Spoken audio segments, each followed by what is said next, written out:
নমস্কার, আমি শিল্পা চলে এসেছি আজকে একটা নতুন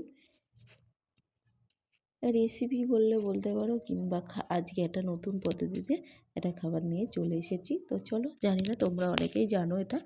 আমি প্রথমে চাল ভিজিয়ে রেখেছিলাম, এখানে আতপ চাল আর কিছুটা সিদ্ধ চাল, যেটা আমি ভাত খাই সেই চালই সিদ্ধ চাল, আর আতপ চালটা এমনি নর্মাল আতপ চাল, সেটাকে ভিজিয়ে রেখেছিলাম 2-3 ঘন্টা মতন। তো সেটা শিলপাটাতে বেটে নিলাম, ভালো করে মিহি করে একদম বেটে নিয়েছি। তারপরে সব কিছু একদিকে, এই যে এখানে আছে কাঁচা লঙ্কা আর ধনেপাতাটা বেটে নেব। এখানে একটা ডিম রয়েছে, কিছুটা দুটো পেঁয়াজ আছে, গাজর আছে, আর এই ধনেপাতাটার লঙ্কাগুলো বেটে নেব। তারপরে আরও বাকি সব মশলাপাতি সবই আছে। তো চলো, সব রেডি হয়ে গেছে। এবার ধনেপাতাটা বেটে নিয়েছি কাঁচা লঙ্কাটা দিয়ে, আর পেঁয়াজটা আর গাজরটা কুচিয়ে নিয়েছি। তো সঙ্গে দিয়ে দিলাম আতপ চালের মধ্যে দিয়ে দিলাম ময়দা। এখানে ময়দা দিচ্ছি, আটা দিলেও দিতে পারো, কিন্তু ময়দাটা দিলে বেশি ভালো হয়। ময়দা দিয়ে দিলাম, তারপরে ধনেপাতা আর কাঁচা লঙ্কা বাটাটা দিয়ে একটু জল দিয়ে, এইভাবে অল্প অল্প করে জল দিয়ে আগে ব্যাটারটা ভালো করে গুলিয়ে নেব।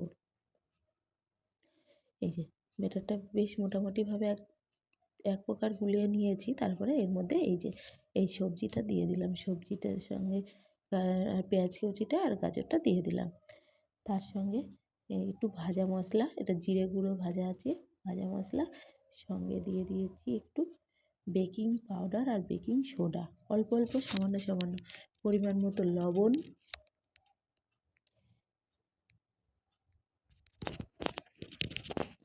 ভালো করে এবার এটাকে এইভাবে ফেটিয়ে নিতে হবে, খুব সুন্দরভাবে ফেটাতে। আর এই যে একটা ডিম ছিল, সেই ডিমটা এর মধ্যে ডিমটা দিয়ে দিচ্ছি, আর একটু স্বাদ মতো চিনি দিয়ে দিলাম। ব্যাস, সমস্ত উপকরণ দেওয়া হয়ে গেছে। এবার ভালো করে এইভাবে ফেটিয়ে নিতে হবে। ফেটিয়ে নিয়েছি কিছুক্ষণ পর। এবার উনুনটা জ্বালিয়ে নিয়ে, আমি উনুনে করছি, আর রাত্রিবেলায় তো উনুনেই করছি, বেশ ভালো লাগে আমার উনুনে রান্না করতে।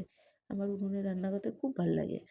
মানে তারপরে এই যে উনুনে একটু তাওয়াটা বসিয়ে দিয়েছি, দেওয়ার পর তাতে একটু তেল ব্রাশ করে নিয়েছি, সাদা তেল হালকা করে ব্রাশ করে নিয়ে তারপরে এই গোলাটা দিয়ে দিচ্ছি। গোলাটা দিয়ে এইভাবে সুন্দর করে হাতা দিয়ে একটু গোল করে নিচ্ছি, শেপটা গোল করার জন্য শেপ করে নিলাম। তারপরে বেশ সুন্দর করে উল্টে পাল্টে হালকা একটু তেল উপর দিয়ে চড়িয়ে দিয়ে, উপর দিয়ে তেল আর একটু ব্রাশ করে নেব, নিয়ে উল্টে পাল্টে একটু ভেজে নেব। যেমন সুন্দর নরম, তেমন সুন্দর হচ্ছে মুচমুচে, মানে কী বলবো, খেতেও এত টেস্টি হয়েছে আর এত সুন্দর নরম হয়েছে, মানে সে বলে বোঝাতে পারছি না। মানে এইরকম করে বানালে বাচ্চা বড় সবাইদেরই খুব ভালো লাগবে। এটা একসঙ্গে চায়ের সঙ্গেও খেতে পারো, সন্ধ্যাবেলায় রাতে ডিনারেও খেতে পারো। এর সঙ্গে তরকারি, আলু ভাজা, যে কোনো কিছু দিয়ে খাওয়া যায়, কিংবা এখানে সস দিয়েও খাওয়া যেতে পারে। তো চলো, এইভাবে সবগুলো বানিয়ে নিয়েছি। এই যে সবগুলো বানানো কমপ্লিট হয়ে গেছে, আমি চলে এসেছি। আমরা রাতে ছেলে কিছুটা খেয়েছে, আর রাতে আবার ডিনারের সঙ্গে হবে। তো চলো, টাটা। ভিডিওটা তাহলে এখানেই রাখি। ভালো থাকবে, সুস্থ থাকবে, সবাই সবার খেয়াল রাখবে।